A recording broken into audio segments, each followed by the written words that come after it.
Continua il nostro viaggio nel Polesine e siamo in una delle eccellenze sicuramente, il Museo della Bonifica di Cavendrami, e c'ho come Virgilio, come illustre ospite, l'ingegnere Lino Tosini, che sicuramente lei è stato uno dei promotori di questo museo, o sbaglio? Sì, beh, io ero direttore del Consorzio di Bonifica Delta Po Adige quando si iniziò questa avventura, va bene, con la Regione. Abbiamo presentato a suo tempo un progetto di ristrutturazione di tutta la ex idrovora Cavendrami alla Regione, e alla fine degli anni '80 c'è stato appunto il finanziamento da parte della Regione Veneto di un progetto per la ristrutturazione. Si trattava di un progetto molto complesso perché alcune parti, soprattutto interne dello stabilimento idrovoro, erano deteriorate. Questi magazzini avevano il tetto sfondato, insomma, e quindi è stato un progetto complesso, ripeto, e quindi anche ha avuto un costo a suo tempo di 2 miliardi e 200 milioni di lire, interamente finanziati dalla Regione Veneto, che credo che allora abbia fatto veramente un'opera straordinaria, perché recuperare questo manufatto che rappresenta il Delta del Po per quanto riguarda la sua bonifica e quindi la messa a coltivazione del territorio e la residenzialità della popolazione, penso che abbia fatto veramente un punto di riferimento culturale per tutto il territorio del Delta e per tutta la sua popolazione. Ecco, abbiamo parlato appunto di eccellenza, ha qualche numero di quanti visitatori in un anno vengono, è esponenziale, cioè ogni anno aumentano, o c'è una costante? No, diciamo che c'è stato un periodo in cui abbiamo raggiunto i 20.000 visitatori, adesso variano, insomma, fra i 15 e i 20.000, c'è una stabilizzazione, ecco, dei visitatori. Questo magari dovuto così al periodo non completo nell'ambito dell'anno di visitazione, perché insomma facciamo soprattutto primavera e estate, e d'inverno sostanzialmente chiuso, insomma. Ecco, noi ne approfittiamo di lei, ci farà da Cicerone, da Virgilio, appunto, per vedere questo museo che noi consigliamo assolutamente di visitare, punto di partenza per conoscere un Delta.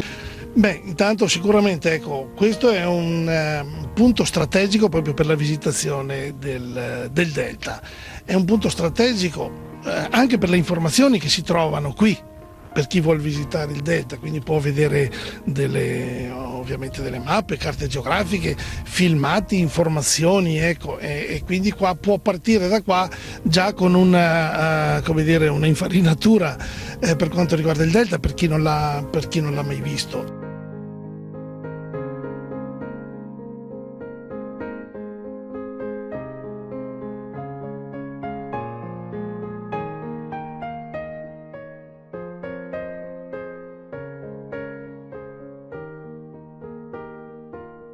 Qui siamo nell'idrovora Cavendramin, che è stata costruita nel 1901 fino al 1904 per il prosciugamento dell'isola di Ariano. L'isola di Ariano, di circa 16.000 ettari, allora era coperta per più della metà da valli da pesca, da risaie, quindi zone umide, e in piccola parte da colture asciutte. La popolazione era scarsa e quindi per portare a coltivazione questo territorio e poi l'insediamento umano ci voleva un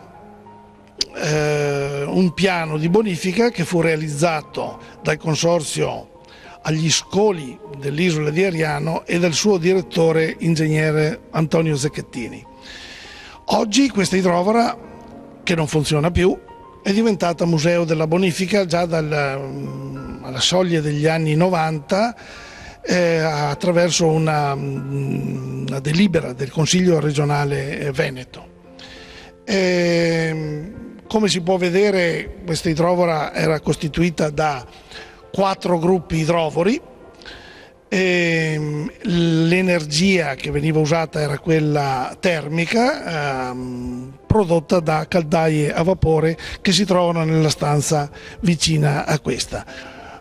Questa idrovora è stata allora meta di molti visitatori italiani e anche stranieri, non perché fosse enormemente grande, ma perché si è trattato di un impianto e di una bonifica, quindi impianto idrovoro e canali, che hanno dato un risultato straordinario.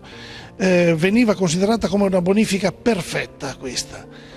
Una bonifica perfettamente riuscita dal punto di vista tecnico, ma anche dal punto di vista sociale, perché è stata proprio grazie a questa bonifica che la popolazione è aumentata enormemente nell'isola di Ariano, in tutti e tre i comuni, Ariano, Corbola e Taglio di Po. Ed è stata, diciamo, anche l'idrovora che ha iniziato un percorso che poi non si è più esaurito fino agli anni 50 del secolo scorso, di prosciugamento di tutto il territorio del delta del Po. Quindi questa è la prima grande idrovora che ha prosciugato una parte considerevole del territorio del delta del Po.